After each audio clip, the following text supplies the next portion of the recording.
45 years in keeping Louisville weird, Electric Ladyland has been there for all your eccentricities.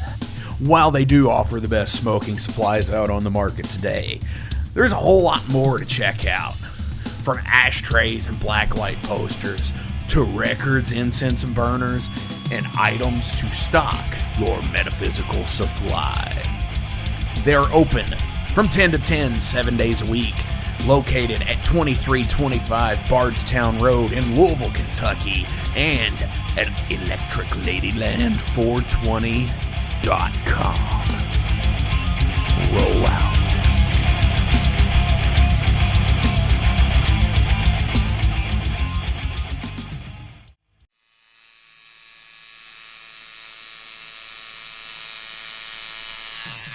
Hey metalheads, you like tattoos? Of course you do. If you're in the Louisville, Kentucky area, come on over the bridge to Clarksville, Indiana, and get you some ink done at Ageless Art. If ink isn't your thing, they have a piercing studio as well. Visit agelessartclarksville.com to see some frequently asked questions, meet the staff. The shop is open Monday through Thursday, 12 to 8 p.m., Saturdays, 12 to 10 p.m., and Sundays, 12 to 6 p.m., all appointment-only spots.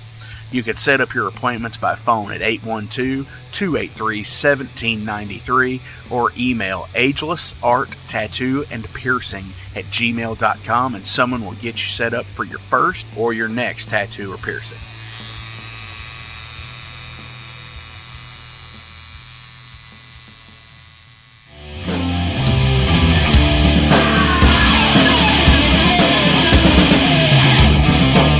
Hey metalheads, after going to a rager, what's your ultimate go-to? Mine is totally pizza.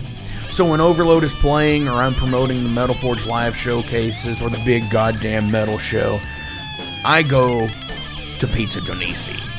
Pizza Donisi is gourmet artisan pizza from right here in Louisville, Kentucky. It features things like the pizza of the month, the sandwiches, and also vegetarian and vegan options, which is so totally fucking cool for all of it's awesome pizza. You definitely want to go. Hey, and also from time to time they do cannolis. Oh, so fucking good. You know what they said, man? Leave the gun, take the cannoli. Yeah, just like that in Godfather. They're located right next to the Mag Bar at 1396 South 2nd Street. So either stop in or call in at 502-213-0488. They're open till midnight. The witching hour. Heineken? Fuck that shit! Pabst Blue Ribbon!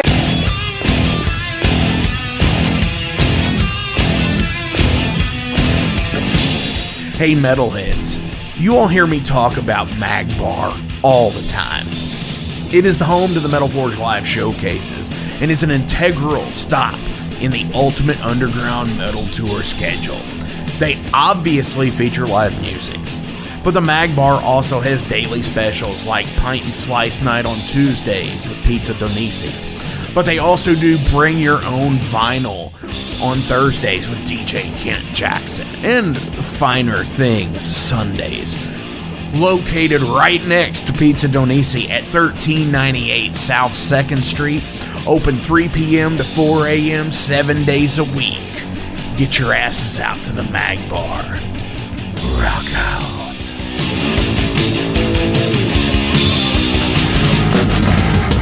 In a broken wasteland, come to my fire and place your blood and steel upon my pyre. Oh, this is the Metal Forge. This is the Metal Forge. This is the Metal Forge. This is the Metal Forge.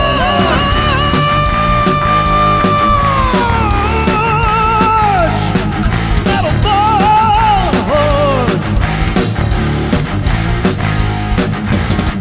My furnace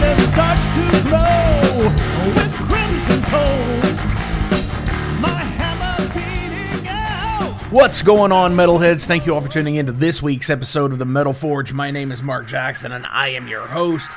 And this week, we have a band that has over a 25-year career in death metal, severe torture. And we're going to be talking with Patrick here in a minute. And with me today is Jason Gardner from the Alehorn, co-host here at the Metal Forge, special ops co-host. He ducks in and ducks out when he needs to. Dude, what's going on? Not much, man. I don't even know this band, so that shows you my deathcore knowledge isn't really. Oh no, it's not deathcore. It's death metal. Death metal. Sorry, I profusely apologize. You should, because they're two different things. I know. I'm well aware. So the cool thing is you know, they're one of these death metal legacy bands from the Netherlands, you know, because Pestilence has always been there, Asphyx is there, Sinister, you know, all of these awesome fucking bands that are still out going today. Xenomorph, you know, what's Xenomorph? Aliens, yeah. So fucking cool shit.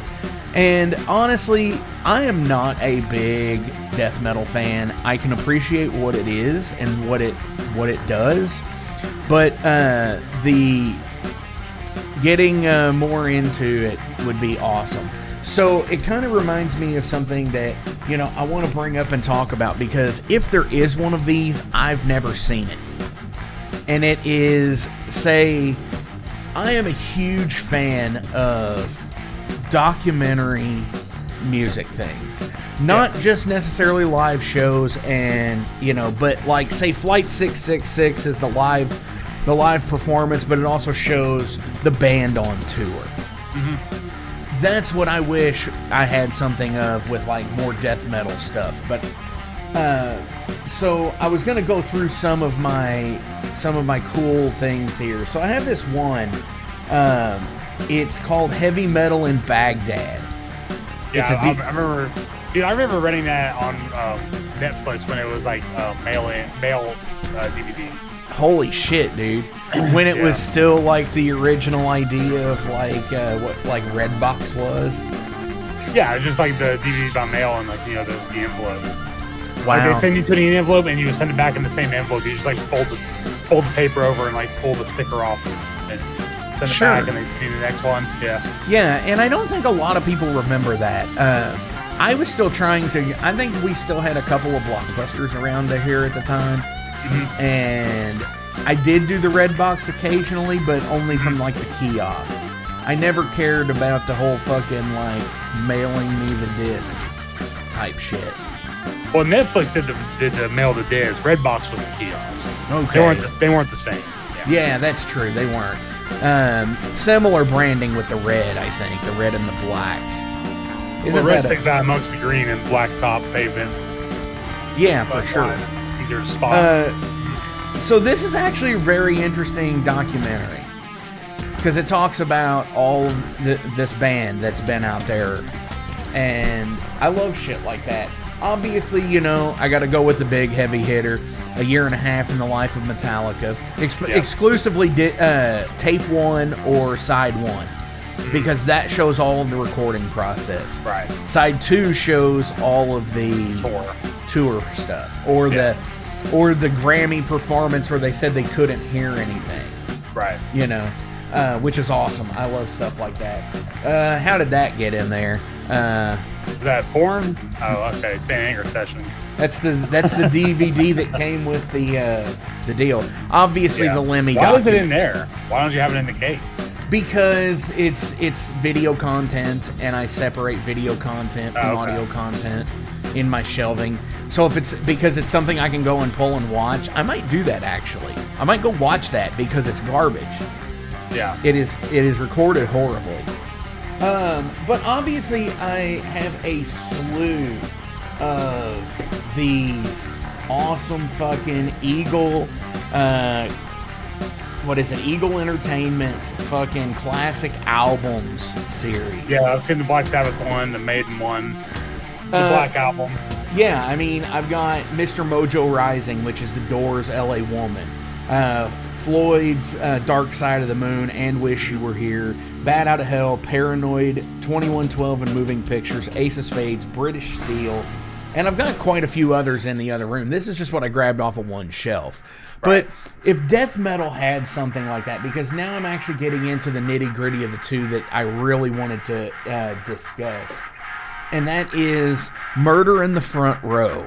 Mm-hmm. Which is the thrash story from, San Francisco, the Bay Area. Super awesome fucking video by Brian Liu, and I believe Harold Omian had a part in it as well. Yeah, it's on Amazon, actually. It is. It is on Amazon. There's actually a lot on Amazon. Yeah.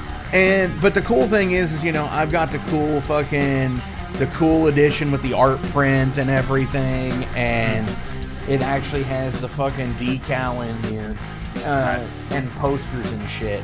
But it is such a good representation of the Bay Area thrash scene in the 80s, and how everybody's still pretty much cool with each other.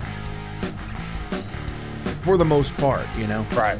Fucking, and then obviously there's Get Thrashed, which I think is an amazing documentary when it comes to saying this band's from here, these bands are from here, and it goes through the world thing. And I wish there was a death metal DVD or Blu-ray at this point, or whatever, documentary on Netflix or whatever that has one.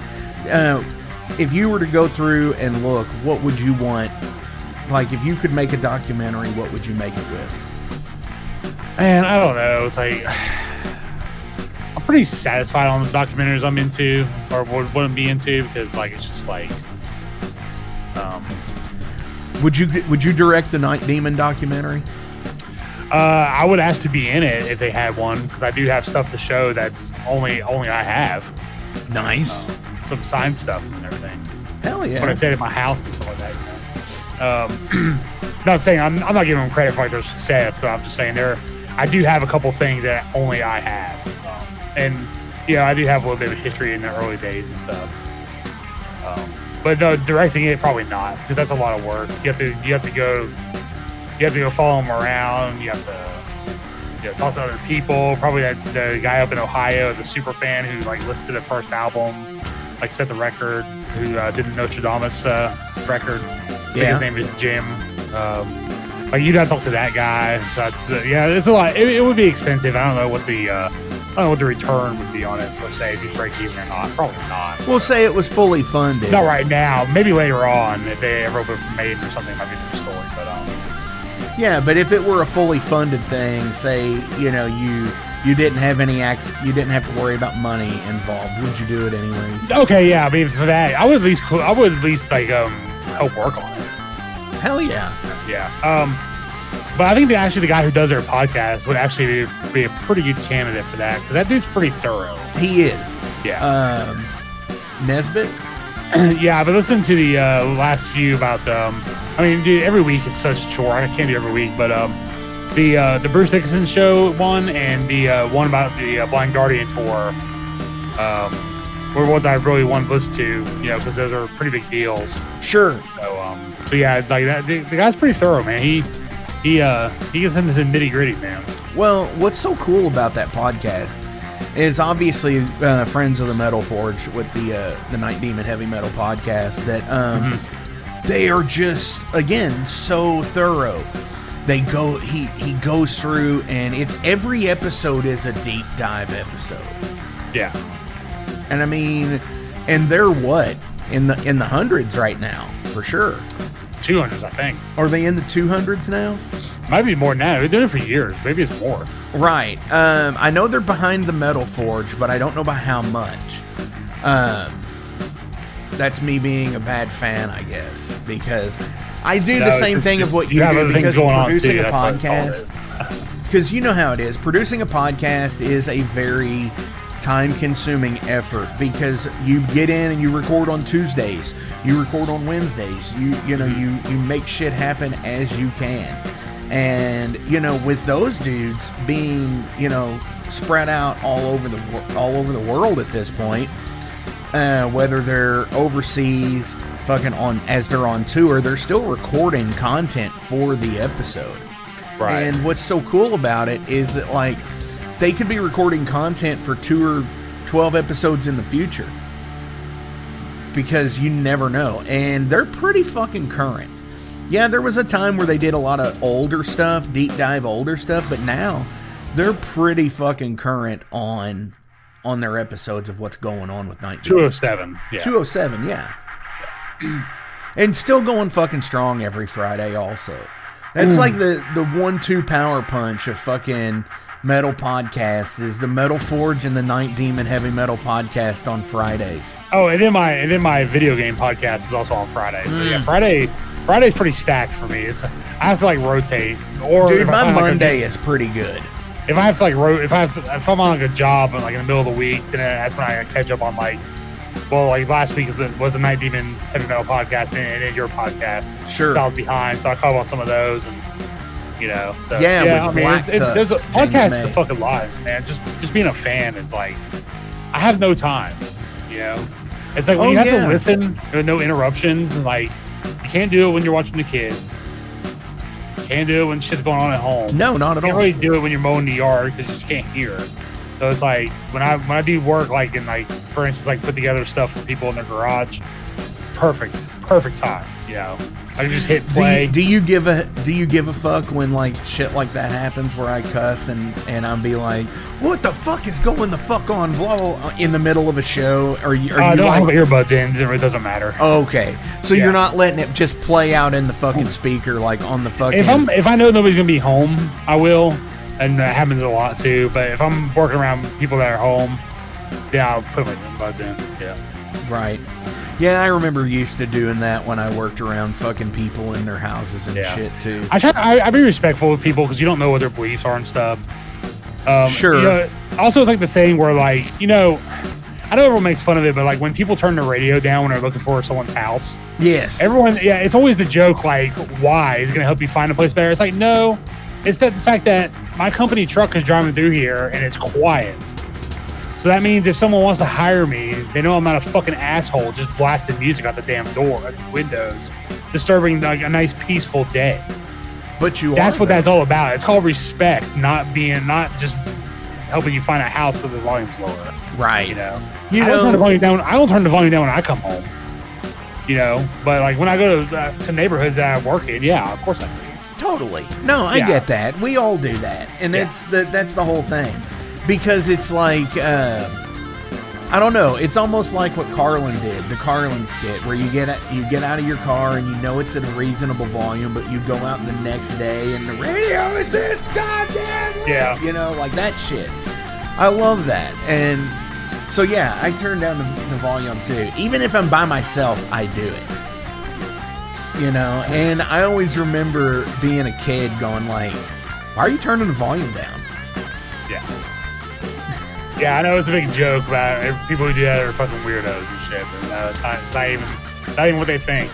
It's just a respect thing. Hell yeah. So I think we're going to go ahead and call it here. We're going to fucking listen to some of this. Yeah, we went way off topic. No, we're good. No, we're topic, totally so, good. And as I'm doing this, I'm going to put out the call to action here. Tell me about your death metal documentaries that are good primers to get into more death metal, and especially like European death metal. So there's a pretty recent one. There's an Amon Amarth one that was a documentary and Blu-ray.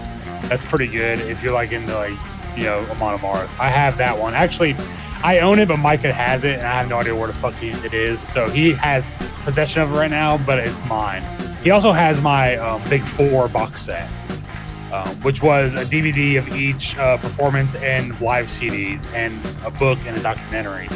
He also has that. So Micah, if you're listening, he wants some I didn't back. get that shit back from you and put it in my collection here. It's a big hole. I didn't have the Big Four. I didn't have the Big Four documentary or the Big Four box set. I only have the 2-disc set where it's Anthrax and Megadeth on one disc. Yeah. And Slayer and Metallica on the other, I believe, or vice versa. This was a proper like each set had a CD, each set had a video. separate video, separate CD. Sure. Then a documentary, and then the box with the guitar picks and stuff like that. Yeah. It's pretty. I don't think it's in print anymore, so I did need to get that back, just for a collector's item sake. Hell yeah. Man, when were those? Like 2009? 10, I believe. 10? Yeah, man, it seems like a long time ago. Yeah. So yeah, anybody out there, fucking comment below about the whole fucking like the death metal documentary stuff. Let me know about it. Let's hear it. Let's see what's up. This is from Severe Torture's new album, Torn from the Jaws of Death. This is Putrid Remains. This is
All right, metalheads, we are joined this week, and I butcher names. Patrick is the easy part. Could you pronounce your last name for us, sir? All right. My full name is, I will try to say it without an American accent. Patrick Boleij. Boleij. Boleij, yeah. It's not a quite common name here in Holland, but it's my name, so. For sure. Well, dude, thank you for coming in. This is the bass player for Severe Torture from the Netherlands, death metal band, and a bass player doing an interview. That's kind of a rare occurrence when it comes to bands. See, where I mess everybody up is I am a bass player that does interviews with bands. Yeah, the thing is, I'm one of the guys that runs the band, so in the end, it's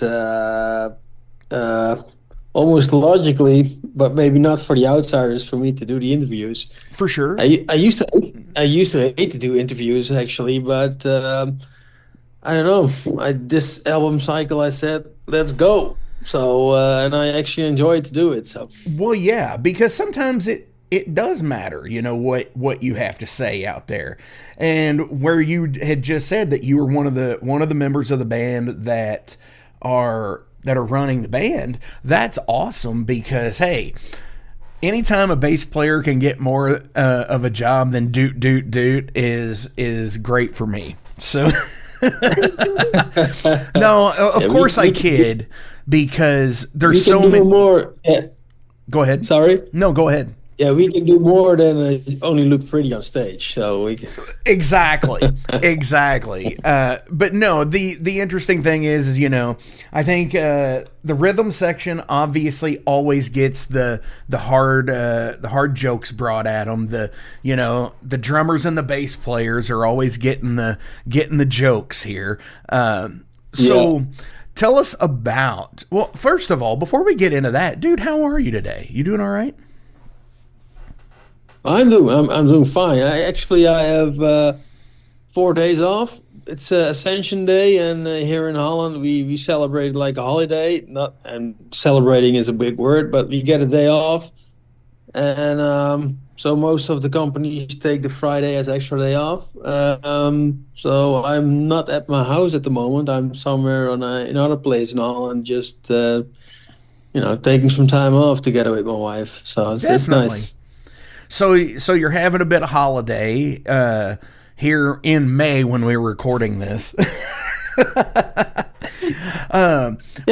You can compare it to like in 2 weeks you got Memorial Day or something. Sure. And this is more, a Christian holiday, and I'm not a Christian, but I take my 3 days when I get them. So. Absolutely. No, that's like I remember being a kid here in the U.S., and we used to have Good Friday off. And where I live and where we get a decent amount of snow in the wintertime, nothing crazy, but enough that they would cancel school and stuff for it. So they would always cancel days in January, and then when it came time for like Good Friday, they would make us go to school to make up for days we missed. Yeah. Now I don't think they do that anymore, especially with the pandemic, and everybody can do the e-learning thing now. They can go to school with the laptop. Crazy shit. No such thing as snow days for kids anymore here, I guess. No. I think that's not really how it goes, but it would seem that we would be moving towards that as things go on with the advent of things. Sorry. Yeah, I said fuck them. Let them go to school anyways, if it's snowing or not, Right.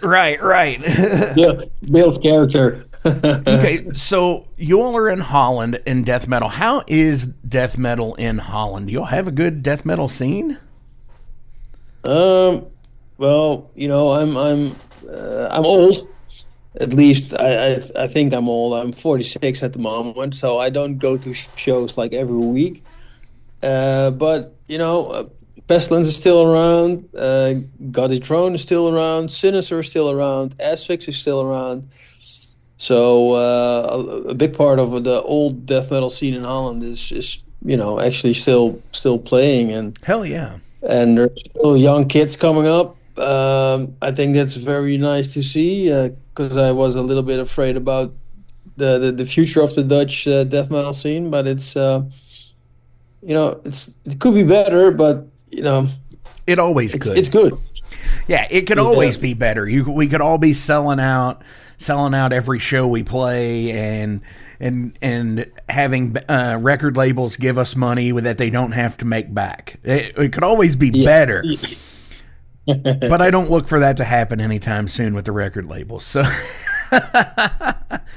No, probably. But that's awesome. And so before we get too in depth with everything here, go ahead and tell everybody about the band. All right. Well, if you haven't heard of us, we only have been around for like 25 years, and I kind of figured that was going to be a yeah. No, if you look at the starting of the band, it's just some friends, trying to make some death metal, and we were really in love with death metal, and I think you have to be if you want to, play this kind of music. And we started writing music. We released our first album, Feasting on Blood, and everything, that album really put us on the death metal map, and it gave us a chance to keep writing and recording. So we released 5 albums so far. I think this is album number 6 coming up. Hell yeah, which is Torn from the Jaws of Death, coming out. Yeah. So like I said, we're kind of talking into the future, but here in the past, I don't know. It says here that it's supposed to be out June 7th, which June 7th seems to be the first week of June. There's a lot of awesome albums coming out around then, I've noticed. So so you and is it the vocalist who are the original members still? Or the guitar player? Yeah. So me and Thijs are still the guitar player. Thijs is, we are the members of the first hours, together with, our old drummer that left like a couple of years ago, Seth. And we started the band. And then Dennis came in a little bit later, our vocalist. And Marvin, he's already been with us also maybe 20 years already. 21 years by the Metal Archives. Says that Marvin came in 2003. So, and even then, is it Damiën who is your drummer? Yeah. Which even with him, he's been the new guy is still been in there for 6 years. Yeah. So that's pretty cool that you've had a pretty static lineup for the most part. Yeah. And with, Eric being there at the for however long he was back in with the original demo and everything. Hell yeah, totally dig that, because I think I was talking with a friend the other day about what constitutes a cover song, and somebody that I know had said that if you didn't write it, it's essentially a cover. Yeah. And I was just like, wait a second. I can't relate to that. And I had to say, I was like, pump the brakes, pal. Wait a second. So you're telling me that I am basically, for the songs that I don't write in the band, Ice Howl, one of my bands, right? So I didn't write any of those songs because they were done before I came in. So I'm basically just in a cover band of that band then. Yeah. So that's always what I thought. It's like, and then I was just like, name a band. I was like, could you name a band that has all original members still? And we could only think of like a couple that we absolutely knew without doing any research, just off the top of our heads. So kudos to you for being able to stick through, 20 26 years, 25 years, how long it's been, because being in a band over a decade myself, it's hard to do sometimes. And then let alone with people who have been there just as long. It is difficult, yeah. And I think one of the reasons we are still together is because it's not our job. And we tried to do it in the early days, make it our job, this band. But we figured out quite early on that it's impossible if you play this type of music and you maybe even lack the talent to write death metal classics. I'm just downplaying it a little bit, but so we figured on early on that it should be something that we do besides our jobs.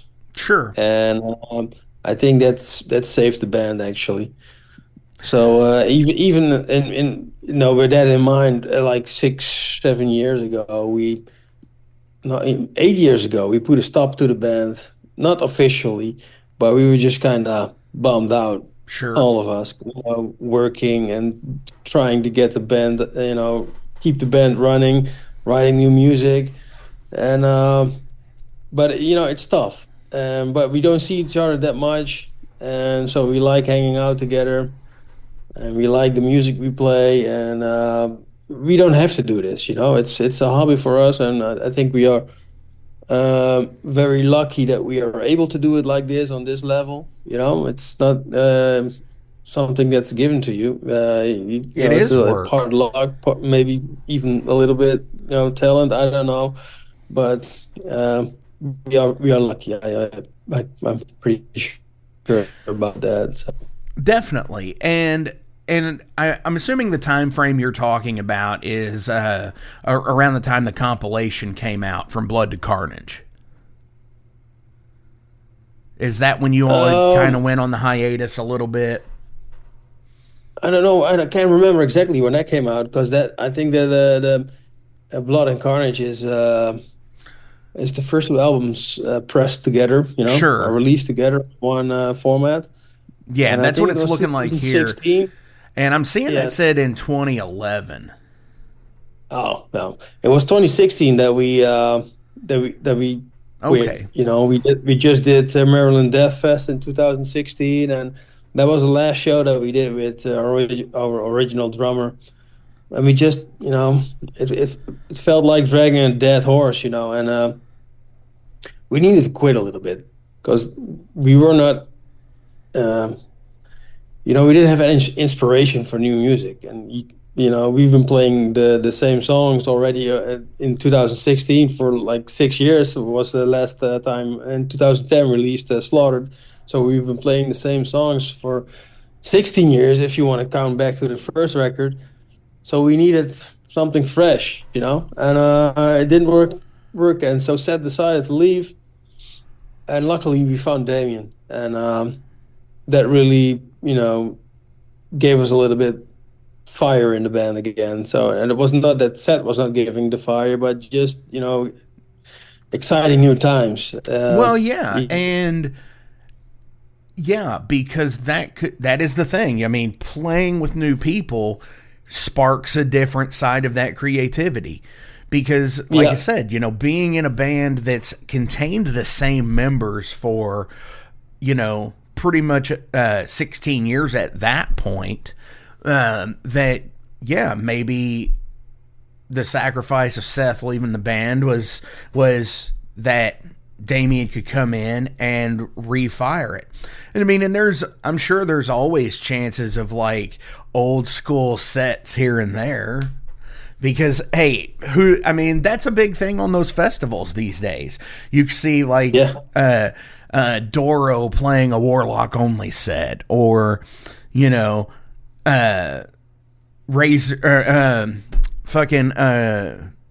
Raven playing All for One or something in its entirety. And so who knows what could happen. We could do that, and I think there's our old school fans would really enjoy it. I don't know if we would enjoy it, but we could do that. Even but it's always fun to revisit some tunes that you never play, and Sure. but also sometimes there's a reason why we play certain songs from every album live because we dig those songs. And then sometimes you try to play some different songs and you're like, no, man, I don't like this. I don't like this. And that, maybe the fans like it, but we need to like it live as well. So Sure. But Oh yeah, and the way you curate a set. Yeah, Yeah. that's the part of that's the rewarding part to me as a musician is getting to get to perform it live and say, okay, does this belong here or does it belong here? And then, just toying with what works and then being able to say, this is a really good set. Yeah. And Yeah. that's cool shit to me. Yeah, that's why we like that too. And sometimes we try to incorporate some old songs, but we know the songs that work live also for us and that that flow together. And now we have a problem because the new record, Torn from the Jaws of Death, we like every song on that record. So we're gonna have a hard time Making the cut, yeah. Which, speaking of that, what are you looking forward to with Torn from the Jaws of Death? I mean, album coming out, touring cycle. Are you going to do any kind of touring? Because this day and age, I mean, unless you're like fucking Riot City or somebody on they fucking play like all the time. But I mean, for the most part, most bands these days only do maybe a couple of weeks at a time anymore. Yeah, we don't actually tour. It's we are still open for it, but only like for 2 weeks or 3 weeks. It all because of our jobs, Sure. and because of our families, and we toured a lot in the early days, and we're not making a lot of money, so it's all It's gotta fun be and something games, special, but for sure. you got to pay the bills, man, and if you have to do the same cycle every time and you're not seeing too much growth, so you got to make some business decisions as well. So that's why, and then again, I'm going to use the word lucky again. We are still lucky that we can almost choose our shows. Like, we are lucky that we're still getting booked, even though we're not touring as much. But, for instance, in 2 weeks, we'll be in the US then for Maryland Death Fest. And we'll be playing 4 shows after that together with Bloodbath and Primordial. That's something that we're looking forward to because the only shows we did in the US the last maybe, I don't know, 20 years actually, is Maryland Death Fest. So to be able to be playing some more shows in the US, it's something that we are really looking forward to. But like touring, no, we're gonna pick our songs, pick the shows, and pick the festivals that we like, and that way it keeps us interesting for us as well. Definitely.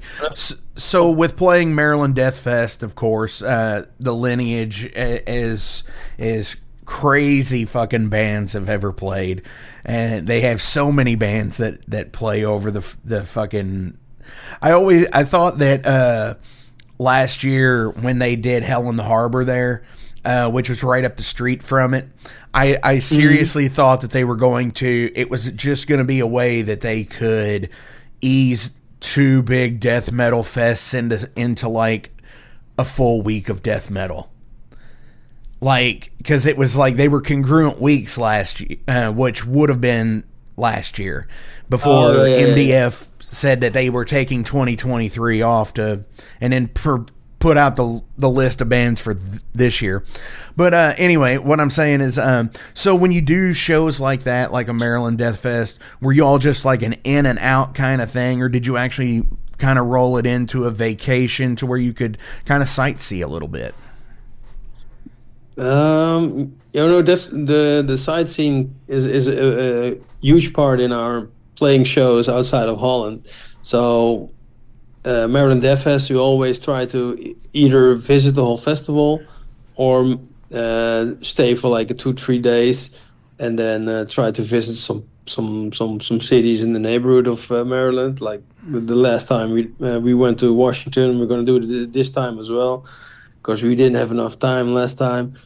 And like 2 weeks ago, we played in Mexico City, and we also stayed there for like 2-3 days extra, so we could visit some tourist stuff. Sure. That make the trip worthwhile as well. But it's always with a band, so we don't take our families with us or whatever. It's just the guys being guys, and not getting drunk, but just visiting. And it's actually really nice to play a show and do some cool stuff, and then fly home back to your job. So definitely. And I think that's exactly where it's at these days, because as you said, you have to make that business decision if you're going to stay doing this and putting in the work and effort and everything. So yeah, it's knowing when it's time to do that. Yeah, it's something. It was a hard choice to make, because especially for me, I wanted to make this my job and touring my ass off. And then I think it was around 2005 or something, we missed like 2-3 tours that didn't go through, and I was just so bummed out, and I had to make a new plan for my life. So but I'm glad I did back then, because I don't think the band would exist anymore if we didn't. Sure. Absolutely. Dude, I'm going to go ahead and switch over to Derailed here and go ahead and ask you some general questions about you as a person. These usually come out of left field, so could be about anything or anything.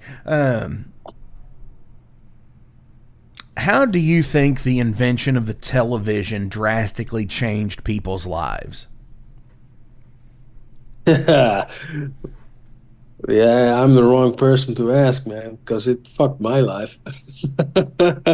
If it's moving, I'm watching, man. It's and now with streaming and everything, it's terrible.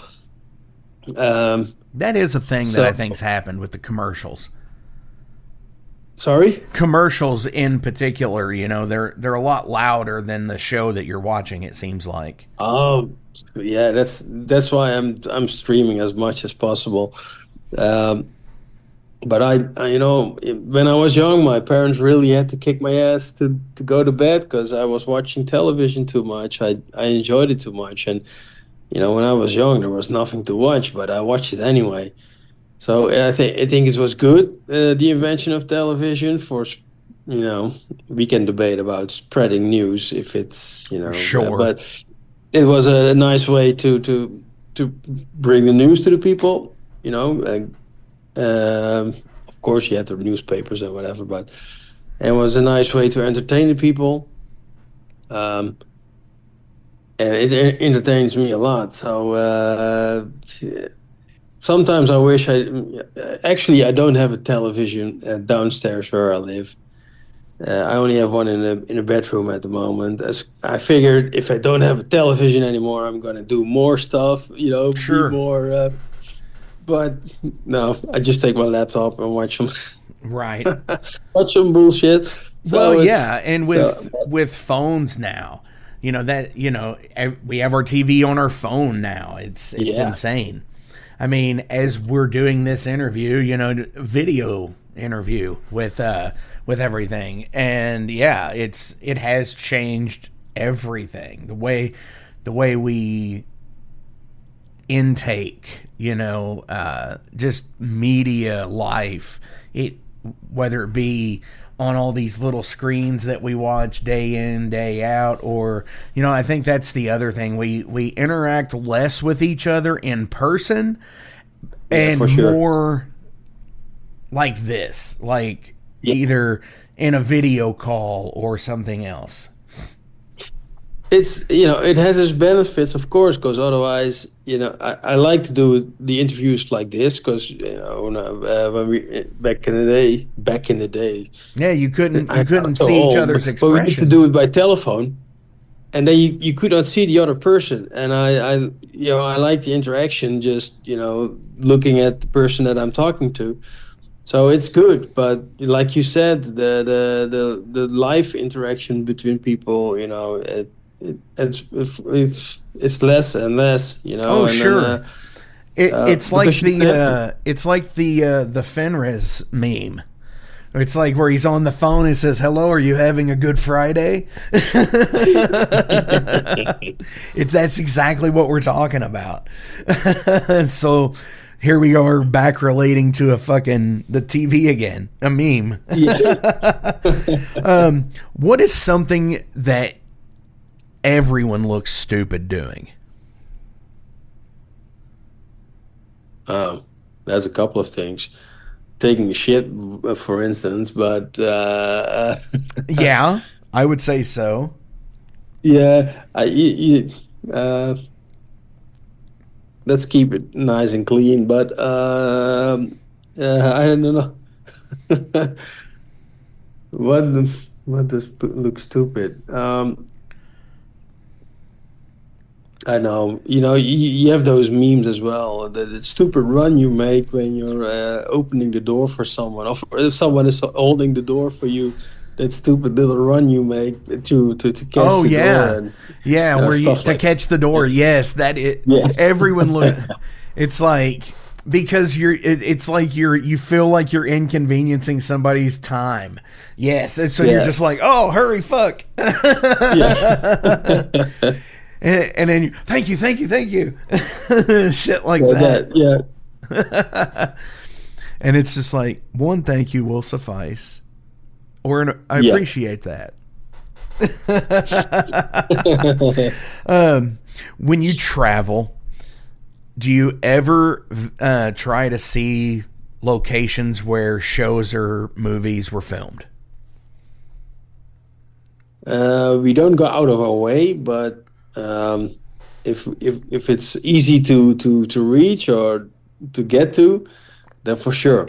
Because well, yes. You're going to Washington soon, so I mean, shit, anything government related has been filmed there. Yeah. So because it kind of has to be. I already told the guys that I'm gonna, run in the water.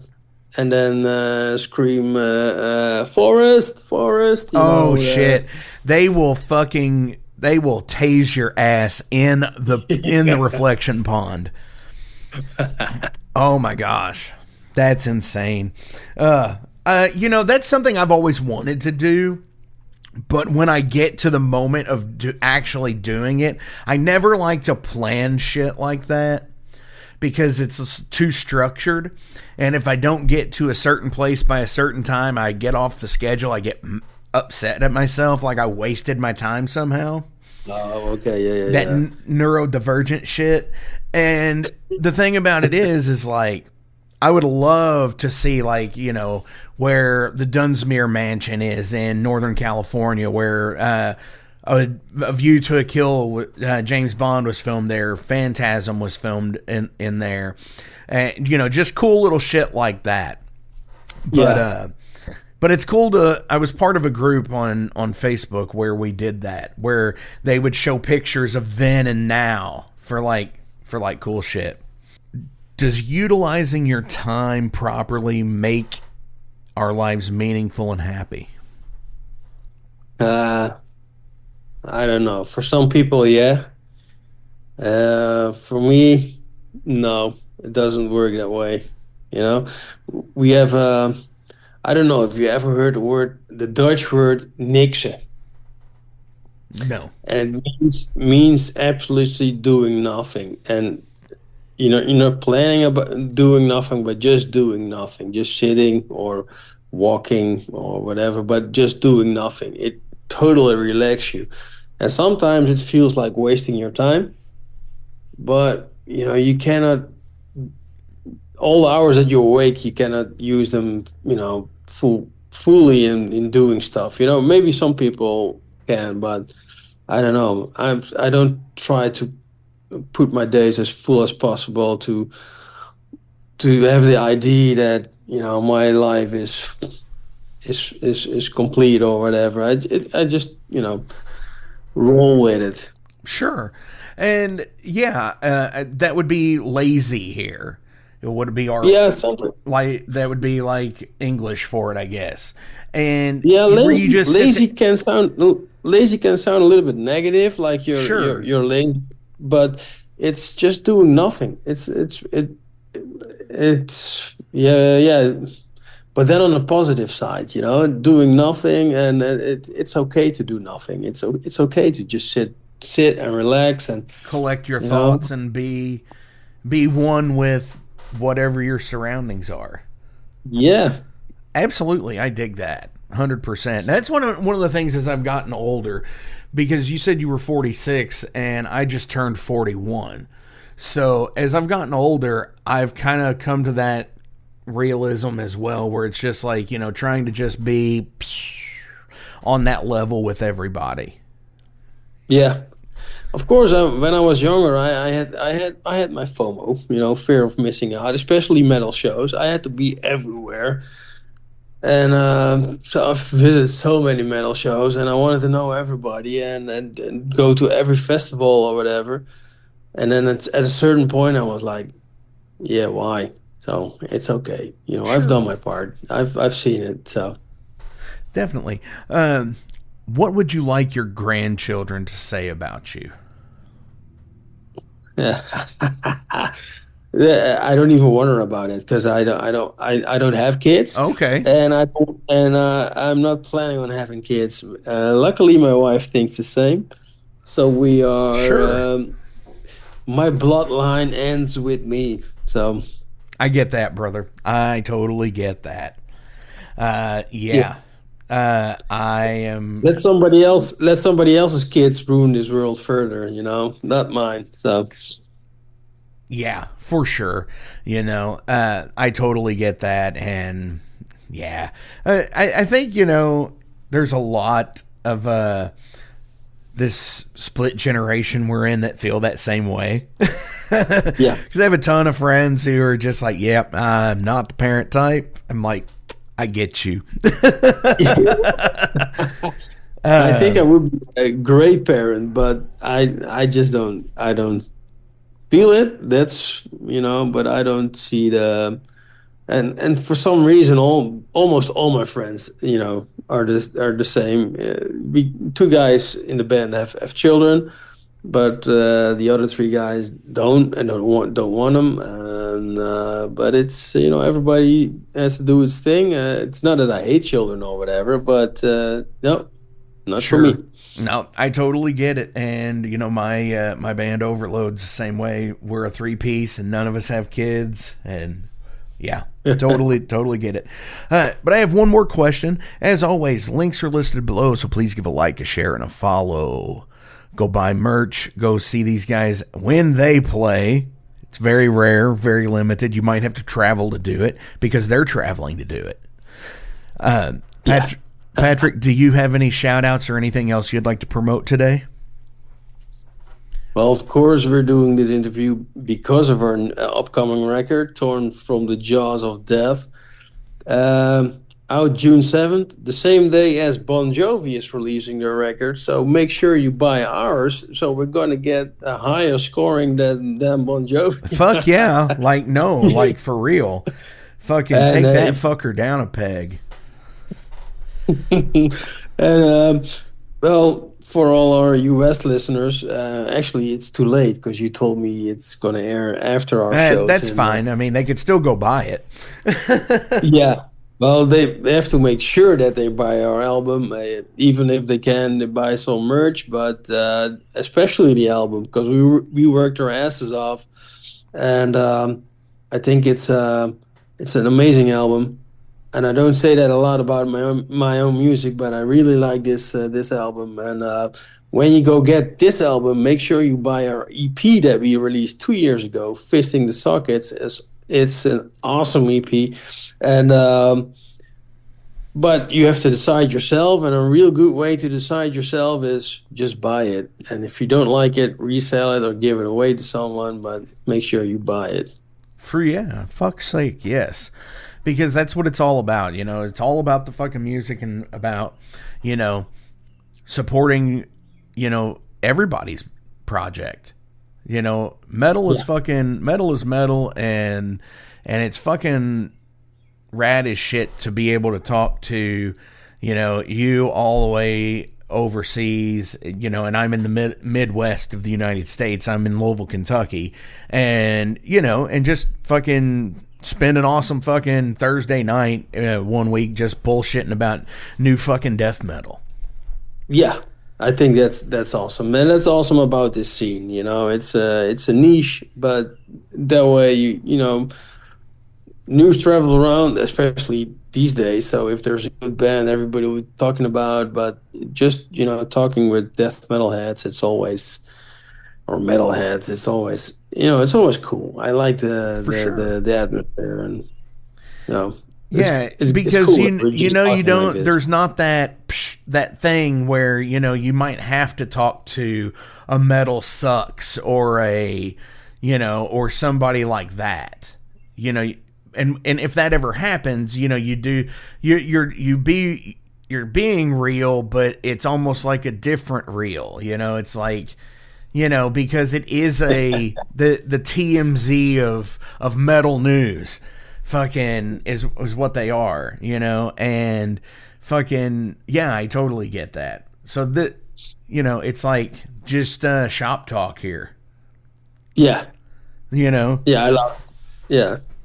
All right, so Patrick, I have one last question, and that is, what is the most embarrassing thing your parents ever caught you doing?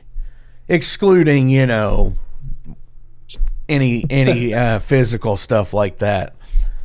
Because that's pretty fucking embarrassing. I can think for about a couple of things, but I'm thinking about what can I say without destroying my the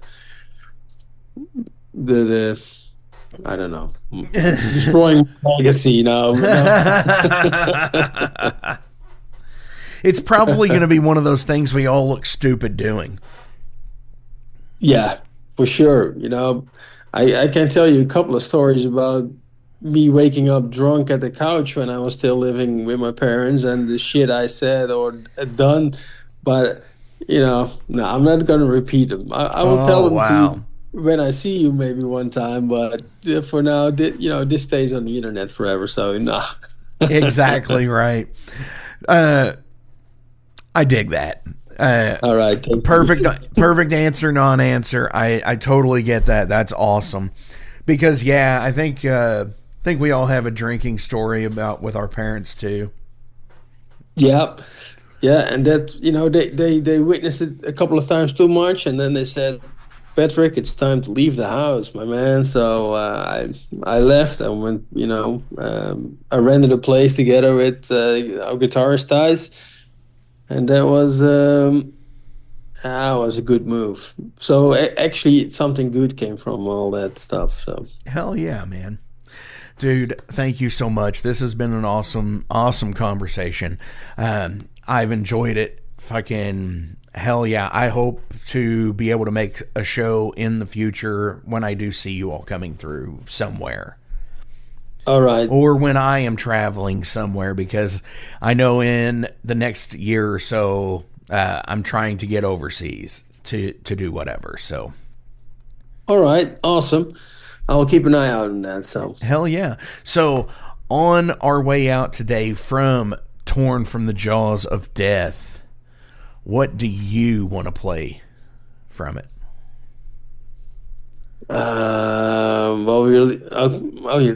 Okay. Sorry. I like the first track a lot. It's the last song we wrote for the record, The Death of Everything. And I really like that song. So play that song. Hell yeah. Here it is. This is The Death of Everything. Yeah.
In 2017, one man's vision and passion for all things metal started out as a record store in his house.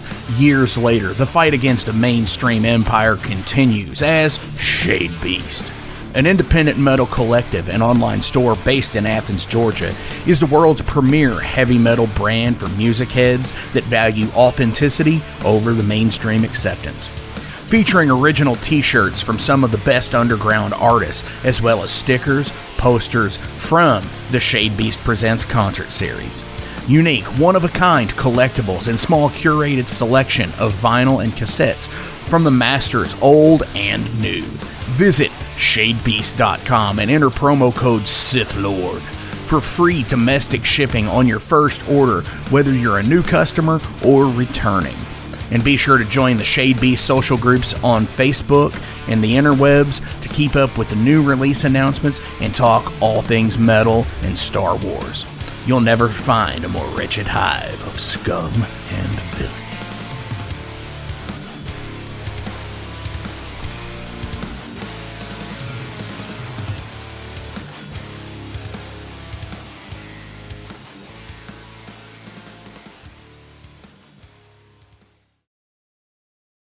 Welcome to the night. You think you know Night Demon? Then the Night Demon Heavy Metal Podcast is for you. Step into the darkness as we peel back the curtain to give you an unprecedented, all-access look into the mind and the heart of the demon. We're talking band history, song analysis, studio anecdotes, stories from the road. It's everything a diehard Night Demon fan could want and more. This is the only place to learn the inside scoop, the deep dive trivia, the untold tales from the band members themselves and those closest to the Night Demon story. Need more? The sacred Night Demon Crypt will be pried open to reveal demo recordings that have never before seen the light of day, all with in-depth commentary by the band and the people who were there for the writing and recording process. This is a gold mine, a treasure trove of all things Night Demon. Head over to nightdemon.net or wherever you listen to podcasts.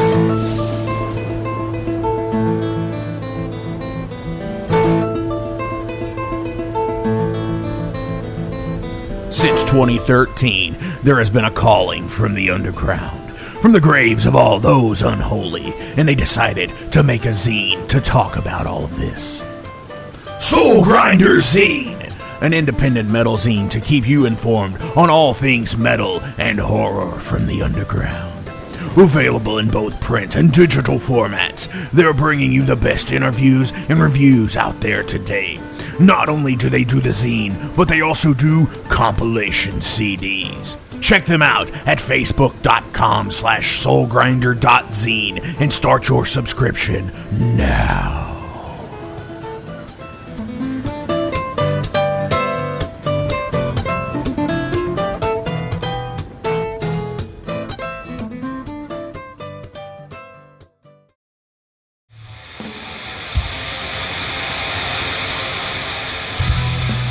Hey everybody, let me tell you about the new sponsor to the Metal Forge, Unchained Tapes. They're an independent Pennsylvania tape label. They focus on extreme metal and punk with a killer approach to the tape scene. Visit their web store at unchainedtapes.bigcartel.com now to get your fill of tapes. And for being a Metal Forge listener, enter the code METALFORGE10 at checkout to get a 10% discount on your total purchase. That's unchainedtapes.bigcartel.com.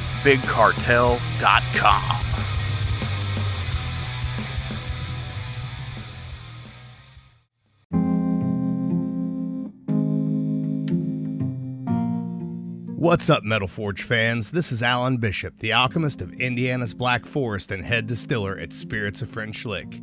Do you find yourself drawn to the unexplained, fascinated by the Fortean, or enchanted by the paranormal? If the things that go bump in the night resonate in your mind, then tune into my brand new podcast, If You Have Ghosts, You Have Everything. Featuring first-hand accounts, collected stories, interviews, history, and speculation related to all things not of this world. Available now on Anchor, Spotify, Google, Amazon, and more. Set back, relax, and remember, if you have ghosts, you have everything.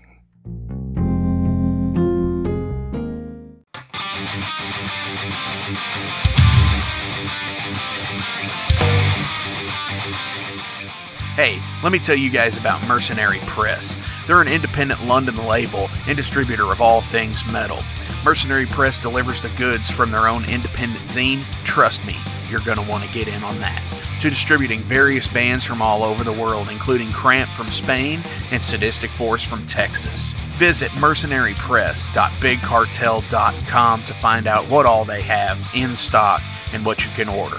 And for Metal Forge listeners, enter code METALFORGE10 to receive a discount on your total purchase at mercenarypress.bigcartel.com. Check it out now.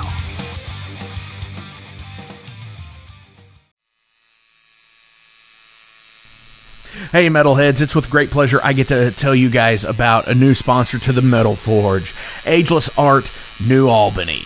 After 20 years of owning and operating Ageless Art in Clarksville, Indiana, Phil Garrett had a vision for a new type of tattoo studio. Something that is clean and modern, sleek, refined, inviting. And he's done just that with Ageless Art in New Albany. You can find it at 2736 Charlestown Road, New Albany, Indiana, 47150. Business hours are Monday through Saturday, 11 a.m. to 7 p.m. Sundays are 12 to 6. All sessions are appointment only, so give them a call and go get you some new ink. Or if it's your first time, go get your first one, baby.